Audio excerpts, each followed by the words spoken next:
નમસ્કાર, આપ જોઈ રહ્યા છો ગુજરાતની number 1 news channel news 18 Gujarati. હું છું સિદ્ધાર્થ ધોળકિયા। સમાચારની શરૂઆત બાળકી જે બોરવેલમાં ખાબકી છે તેને રેસ્ક્યુ ઓપરેશન શરૂઆત થઈ।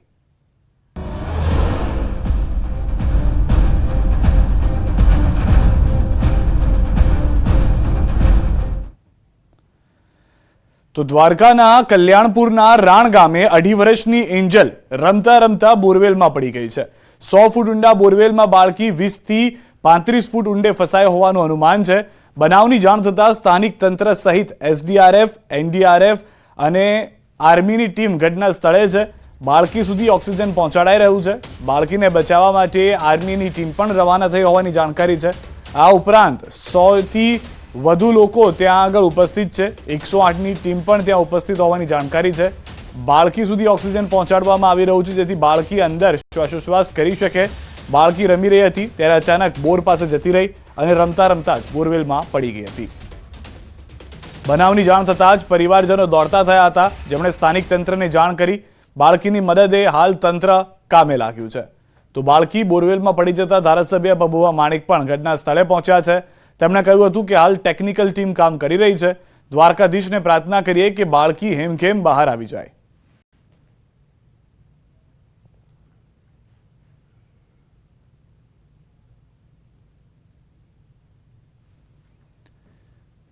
તો પબુભાઈ શું પ્રતિક્રિયા આપી છે તે પણ અમે આપને સંભળાવીશું, કારણ કે ખુદ ધારાસભ્ય ત્યાં આગળ ઉપસ્થિત જોવા મળી રહ્યા છે। 108ની ટીમ દ્રશ્યોમાં જોવા મળી રહી છે। આર્મીની ટીમ રસ્તામાં છે, જે પણ ગ્રાઉન્ડ ઝીરો પર પહોંચી રહી છે। એસડીઆરએફ અને એનડીઆરએફ પણ ત્યાં આગળ ઉપસ્થિત હોવાની જાણકારી છે।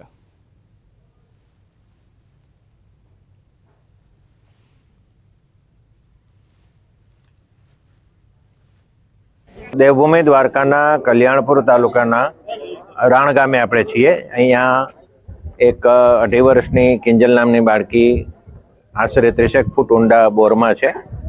અત્યારે તો અમે એમને ઓક્સિજન આપી રહ્યા છીએ।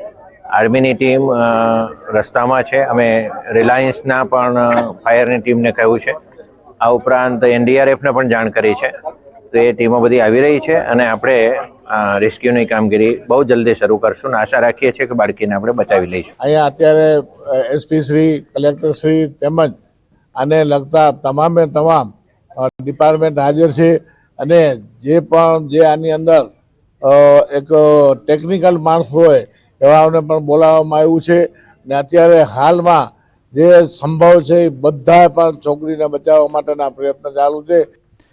તો હાલમાં ગ્રાઉન્ડ ઝીરો પર ન્યૂઝ 18 સંવાદદાતા મુકુંદ પણ ઉપસ્થિત છે સીધા તેમની પાસે। જે મુકુંદ, હાલમાં શું પરિસ્થિતિ છે, કઈ રીતે બચાવ કાર્ય કરવામાં આવી રહ્યું છે, લાઈવ દ્રશ્યો બતાવશો?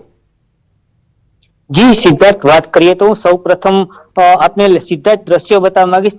દ્વારકા જિલ્લાના કલ્યાણપુર તાલુકાના રાણ ગામે જે બાળકી 100 ફૂટ ઊંડા જે બોરમાં ફસાઈ હતી, અંદાજિત 25 થી 30 ફૂટ આ બાળકી જે બોરમાં ફસાયેલી છે, ત્યારે તંત્ર દ્વારા પણ જે બાળકીનું રેસ્ક્યુ કરવામાં આવી રહ્યું છે। હાલ એનડીઆરએફની ટીમ જામનગરથી આવી પહોંચી છે, ત્યારે ખંભાળિયાની એનડીઆરએફની ટીમ જે છે તે પણ સ્થળ પર પહોંચી છે।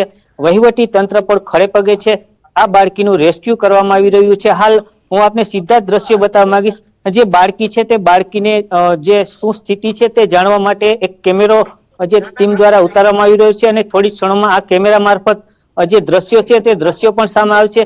જિલ્લા કલેક્ટર અશોક શર્મા તેમજ જિલ્લા પોલીસ વડા નિતેશ પાંડે સહિતની જે ઉચ્ચ અધિકારીઓ છે તે પણ સ્થળ પર પહોંચી ચુક્યા છે અને બાળકીને જે બચાવવાના તમામ પ્રયત્નો હાલ હાથ ધરવામાં આવી રહ્યા છે। અંદાજિત 100 ફૂટ ઊંડા કૂવામાં જે બાળકી છે તે 25 થી 30 ફૂટ અંદર ફસાઈ છે, ત્યારે એનડીઆરએફ ને એસડીઆરએફ ની ટીમ પણ સ્થળ પર પહોંચવાની તૈયારીમાં છે। ત્યારે જામનગરની એ ટીમ છે તે હાલ સ્થળ પર પહોંચી છે અને જે રેસ્ક્યુની કામગીરી હાલ શરૂ કરવામાં આવી છે। સિદ્ધાર્થ જી, આપ અમારી સાથે જોડાયેલા રહેશો। તો હાલમાં જે દ્રશ્યો બતાવી રહ્યા હતા મુકુંદ, જે રીતે રેસ્ક્યુની કામગીરી શરૂ કરાવી દેવામાં આવી છે, સૌથી વધારે મહત્વની વાત જે હાલમાં જાણવા મળી રહી છે, તમામ અધિકારીઓ ઉપસ્થિત છે, એસડીઆરએફ, એનડીઆરએફની ટીમ, અને બાળકીને બચાવવા માટેના પ્રયાસ જે છે શરૂ કરી દેવામાં આવ્યા છે। આપ દ્રશ્યોમાં પણ જોઈ શકો છો તે પ્રમાણે રિલાયન્સની ફાયર ટીમ પણ ત્યાં આગળ ઉપસ્થિત હોવાની જાણકારી છે। કલેક્ટર તરફથી જે રીતે જણાવવામાં આવ્યું છે, રિલાયન્સની ફાયર ટીમને પણ બોલાવવામાં આવી છે જેથી તે પણ મદદરૂપ થઈ શકે।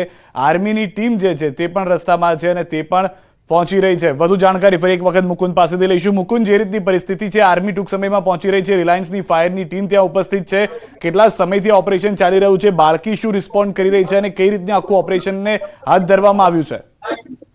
જે સિદ્ધાર્થ વાત કરવામાં આવે તો બપોરના 1 વાગ્યાના સમયે આ બાળકી છે તે બોરમાં પડી ગઈ હતી.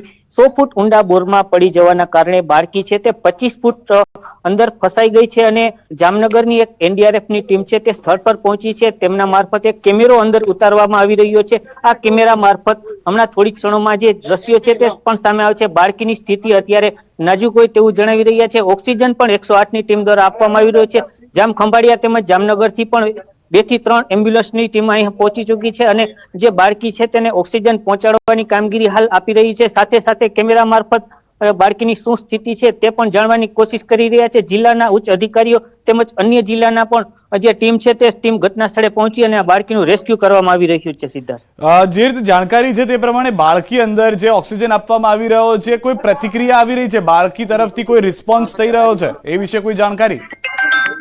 જી સિદ્ધાર્થ, વાત કરીએ તો બાળકી થોડી ક્ષણો પહેલા એનો એક રડવાનો અવાજ સામે આવ્યો હતો.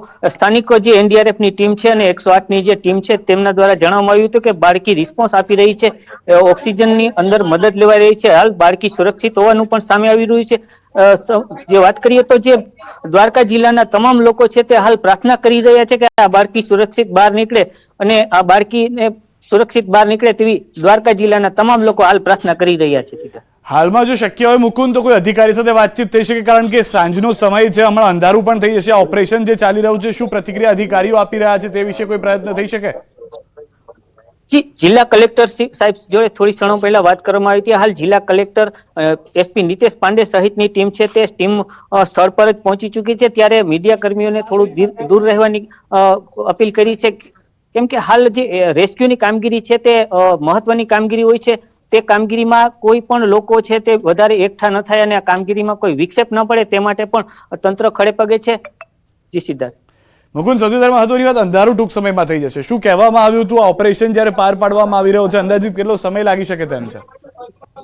જી સિદ્ધાર્થ, ચોક્કસથી હું આપને જણાવી દઉં કે અત્યારે અંધારું થવાનો સમય થઈ રહ્યો છે. તંત્ર દ્વારા જે લાઇટિંગ છે તે લાઇટિંગ પણ ગોઠવી દેવામાં આવી છે. જનરેટરની વ્યવસ્થા પણ કરવામાં આવી રહી છે. તમામ કામગીરી હાલ ટીમ દ્વારા તૈનાત કરી દેવામાં આવી છે. હું આપને સીધા દ્રશ્યો બતાવવાની કોશિશ કરી છે. અન્ય એક ટીમ પણ હાલ આવી પહોંચી છે. આ ટીમ દ્વારા પણ જે સાધનો છે તે સાધનો અંદર બોરમાં ઉતારવાની કામગીરી કરી રહ્યા છે. જિલ્લા કલેક્ટર તેમજ એસપી નીતેશ પાંડે સહિતના જે માર્ગદર્શન હેઠળ આ કામ ચાલી રહ્યું છે અને હાલ જે ટીમ છે તે કામે લાગી છે. હું આપને સીધા દ્રશ્યો બતાવવાની કોશિશ કરી. જે ટીમ છે તે ટીમ પણ અત્યારે બોરની અંદર જે કામગીરી હાલ શરૂ કરી છે, આ બાળકી સુરક્ષિત રીતે બહાર નીકળે તેવા તમામ પ્રયત્નો હાલ હાથ ધરવામાં આવી રહ્યા છે. જે આપ મુકુંદ અમારી સાથે જોડાયેલા રહેશો તો બાળકીને હાલમાં ઓક્સિજન અપાઈ રહ્યો હોવાની જાણકારી છે. એનડીઆરએફ, એસડીઆરએફ અને આર્મીની મદદ લેવામાં આવી રહી છે. રિલાયન્સની ફાયર ટીમ ત્યાં ઉપસ્થિત છે. બાળકી 4 કલાકથી બોરવેલમાં ફસાયેલી છે, રડવાનો અવાજ આવી રહ્યો છે. બાળકી રિસ્પોન્ડ કરી રહી હોવાની પણ જાણકારી છે. કેમેરો હવે ઉતારવામાં આવી રહ્યો છે જેથી પોઝિશન જાણી શકાય અને તેની સાથે જે ઓપરેશન છે તે પાર પાડવામાં આવી રહ્યું છે. આપણે એ પણ એનિમેશનની મદદથી સમજાવવાનો પ્રયાસ કરીએ કે બાળકી ત્યાં આગળ રમી રહી હતી. ચાલતા ચાલતા જે અંદાજે અડધો ઇંચ પહોળું જે નાળું જેવું છે, જે બોરવેલ જેવું કાણું છે, તેની અંદર જઈને તે ખાબકે છે. બોરવેલની જે ટોટલ ઊંડાઈ છે તે 100 ફૂટ જેવી માનવામાં આવી રહી છે. 100 ફૂટ ઊંડો છે. હાલમાં બાળકી જે છે તે 25 થી 35 ફૂટની વચ્ચે છે. હવે જે શરૂઆત થઈ તે અમે આપને બતાવીએ કે બાળકી ત્યાં આગળ રમી રહી હતી. રમતા રમતા તેનું ધ્યાન નથી રહેતું. આ જે દ્રશ્યોમાં એનિમેશનની મદદથી આપ જોઈ રહ્યા છો, આ જે એક સર્કલ વર્તુળાકાર જગ્યા છે તે હાલમાં જાણવા મળી રહ્યું છે તે પ્રમાણે 1.5 ફૂટ પહોળું છે, એટલે કે 2.5 વર્ષની બાળકી ત્યાં આગળ રમતા રમતા પડી ગઈ છે. અહીંયા આગળ 1.5 ફૂટ જેટલું કાણું હતું જે તેની અંદર બાળકી જાય છે. બોરવેલ જે છે તે 100 ફૂટ ઊંડો હોવાની જાણકારી છે અને સાથે જે જાણકારી મળી છે તે પ્રમાણે હાલમાં બાળકી 20 થી 35 ફૂટની વચ્ચે ફસાયેલી જોવા મળી રહી છે. જે બાળકી રિસ્પોન્ડ કરી રહી છે તેને લઈને પણ એ જાણકારી મળી છે કે બાળકીએ રડવાનો અવાજ આવ્યો છે. કેમેરો અંદર નાખવામાં આવી રહ્યો છે. કેમેરાની મદદથી બાળકી એક્ઝેક્ટ કઈ જગ્યાએ છે તે જાણવાનો પ્રયાસ પણ કરવામાં આવી રહ્યો છે. સૌથી વધારે મહત્વની વાત એ પણ છે કે બાળકી અંદાજિત 1 વાગ્યાની આ બોરવેલની અંદર ફસાયેલી છે. તો 3 થી 4 કલાકનો સમય થઈ ગયો છે. 3 થી 4 કલાકના સમયની અંદર કઈ રીતે બાળકી ફસાયા બાદ પરિસ્થિતિ છે. હવે અમે આપને એ પણ જણાવીએ કે બાળકીને બચાવવા માટેના વિકલ્પ શું છે. મારા સહયોગી સંધ્યા પાસેથી જાણવાનો પ્રયાસ કરીશું. હું આપને વાત કરીશ કે બોરવેલ કયા પ્રકારનો છે, કારણ કે થોડીક ઊંડાઈ બાદ બોરવેલ જે હોય છે તે સાંકડો થઈ જતો હોય છે. એનો મતલબ એ છે કે જ્યાં સાંકડો થઈ રહ્યો છે ત્યાં જ આ બાળકી ફસાઈ હોઈ શકે છે. એટલે તેનું જે અંતર આ જમીન છે અને જમીનના લેવલથી જે અંતર માપવામાં આવી રહ્યું છે, તો રેસ્ક્યુના જે અધિકારીઓ માની રહ્યા છે કે આ અંતર 25 થી 35 ફૂટ લગભગ હોઈ શકે છે. એટલે કે એટલા ફૂટે, જમીનથી 25 ફૂટની આસપાસ આ બાળકી ફસાઈ હોઈ શકે છે. હવે 25 થી 35 ફૂટની બાદ બોરવેલા જે છે સાંકડો થઈ જાય છે, એટલે ત્યાં સુધી આ બાળકી હોઈ શકે છે. હવે તેને બચાવવી કઈ રીતે? તો અહીં આપ જોઈ શકો છો કે રસ્સીના માધ્યમથી બચાવવાનો કદાચ પ્રયત્ન થઈ શકે છે. જો આ રસ્સી અહીંયા જમીન ઉપરથી અંદર નાખવામાં આવે અને બાળકી, કારણ કે થોડું સમજી પણ શકે છે, 2.5 થી 3 વર્ષની છે, માટે બાળકીને કહેવામાં આવે કે એ રસ્સી તે પકડી લે. પરંતુ અહીંયા એક મુશ્કેલી આવી શકે છે કે રસ્સી તો બાળકી પકડી લે, પરંતુ ખેંચતી વખતે, ઉપર ખેંચતી વખતે જો બાળકીનો હાથ અહીંયા છૂટી ગયો તો શું થાય? તો બાળકી નીચે પટકાઈ શકે છે, વધારે ઊંડે જઈ શકે છે. એટલે કે જે અંતર અહીંયા 20 થી 35 ફૂટનું હતું તે કદાચ 50 કે 60 ફૂટ નીચે પણ જઈ શકે છે. એટલે આ એક આશંકા છે. હવે બીજી રેસ્ક્યુની ટેકનિક કઈ છે? તો બીજી ટેકનિક અહીંયા માનવામાં આવી રહી છે કે 100 ફૂટ ઊંડો જ્યારે અહીંયા આ બોરવેલ છે તો બાજુમાં જ એક ખાડો ખોદવામાં આવે. એટલે કે ઇંગ્લિશમાં આ એલ શેપ છે, તો એલ શેપનો ખાડો ખોદવામાં આવે, જ્યાં બિલકુલ એની સમાંતરમાં, એટલે કે બાજુમાં જ જો આ ખાડો ખોદે તો આ ખાડો જે છે તે આપ જોઈ શકો છો, અહીંયા ડાર્ક કલર જોવા મળી રહ્યો છે. અહીંયા બોરવેલ છે, બાજુમાં જ આ ખાડો ખોદે અને જ્યાં અહીંયા બાળકી ફસાય છે બિલકુલ તેની સમાંતર જ એક સીધો પણ ખાડો ખોદવામાં આવે ને ત્યાંથી બાળકીને કાઢવામાં આવે. કારણ કે આ પ્રકારની ટેકનિક પહેલા પણ ઉપયોગમાં લેવાય છે અને અનેક બાળકોને આ રીતે બચાવવામાં પણ આવ્યા છે. પરંતુ અહીંયા માઇનસ પોઈન્ટ બીજો એક એ જોવા મળી રહ્યો છે કે આ ખાડો ખોદતા લાંબો સમય લાગી શકે છે. માટે હવે સવાલ એ થઈ રહ્યો છે કે બાળકીને બચાવવી કેવી રીતે? જો રસ્સીના માધ્યમથી બચાવવામાં આવે, હાથમાંથી છૂટી જાય તો પણ ઇસ્યુ છે, અને બીજી તરફ એ છે કે ખાડો ખોદવામાં લાંબો સમય લાગી શકે છે. પરંતુ તંત્રની ટીમ કામ અત્યારે કરી રહી છે. એટલે સવાલ અત્યારે એ થઈ રહ્યો છે કે બાળકીને બચાવવા માટે પ્રાર્થના કરવામાં આવી રહી છે. જે રીતે બાળકીનું નામ પણ એન્જલ છે, એન્જલને આપણે કહીએ છીએ કે દેવના દૂત. હવે દેવના દૂતને બચાવવા માટે જ દેવ પાસે પ્રાર્થનાઓનો અત્યારે દોર ચાલી રહ્યો છે ને ન્યૂઝ 18 ગુજરાતી પણ આશા રાખી રહ્યું છે કે બાળકી ઝડપથી બહાર આવે, બાળકી બચી જાય. કારણ કે પરિવારના લોકો પણ ચિંતામાં છે, ગુજરાતના લોકો પણ અત્યારે ચિંતામાં છે.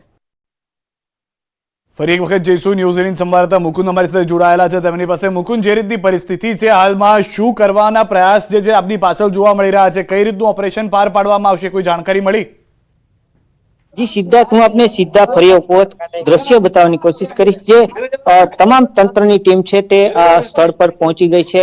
એનડીઆરએફ ની ટીમ છે, જામનગર થી પણ એક ટીમ અહીં બોલાવવામાં આવી છે. એસપી નિતેશ પાંડે, જિલ્લા કલેક્ટર સહિતની જે ટીમ છે તે ટીમ સ્થળ પર પહોંચી છે. હાલ જે સાધનો છે તે સાધનો અંદર બોરમાં ઉતારવામાં આવી રહ્યા છે. જે સાધનો વડે આજે બાળકીની શું સ્થિતિ છે તે જાણવા મળશે અને બાળકીને સલામત રીતે બહાર કાઢવાના પણ પ્રયત્નો હાલ શરૂ કરી દેવામાં આવે છે. જે આપણે સીધા દ્રશ્યો, જે પાઇપ છે તે પાઇપ અંદર ઉતારવામાં આવી રહ્યા છે. આ પાઇપની અંદર એવા એક મશીન હોય છે, તે મશીનમાં જો બાળકી અંદર કેમેરા મારફત જોઈ શકાશે અને કેમેરા મારફત જે બાળકી છે કઈ સ્થિતિમાં છે તે જોવામાં આવશે. ત્યારબાદ જે પાઇપ અંદર ઉતારવામાં આવી રહ્યું છે તે પાઇપની અંદરથી અંદર એક મશીન હોય છે નાનકડું, તે મશીનની જે મદદથી આ બાળકીને ઉપર ખેંચવાના પ્રયત્નો હાલ હાથ ધરવામાં આવી રહ્યા છે. હાલ એવી માહિતી અંદરથી મળી રહી છે કે આ બાળકીનો અવાજ આવી રહ્યો છે. તંત્ર દ્વારા ઓક્સિજન આપવામાં આવી રહ્યું છે. 108 ની ટીમ પણ તૈનાત છે, સાથે મેડિકલ જે ડોક્ટરો છે તેમની ટીમ પણ તૈનાત છે. વહીવટી તંત્ર પણ ખડે પગે છે. ત્યારે એનડીઆરએફ ની ટીમ દ્વારા રેસ્ક્યુની કામગીરી હાલ શરૂ કરવામાં આવી રહી છે. સિદ્ધાર્થ, આભાર સમગ્ર માહિતી બદલ. મુકુંદ, તો હાલમાં રેસ્ક્યુ ઓપરેશન શરૂ કરી દેવામાં આવ્યું છે, બાળકીને બચાવવા માટેના પ્રયાસ શરૂ થઈ ગયા છે. એન્જલને અંદર હોવાનો 4 કલાકથી વધુનો સમય થઈ ગયો છે. ઓક્સિજન પૂરતી માત્રામાં મળી રહે તે માટેના પ્રયાસ 108 કર્યા છે. હવે કલેક્ટર, એસપી, ધારાસભ્યની હાજરીમાં બાળકીને બચાવવાના પ્રયાસ શરૂ થયા છે.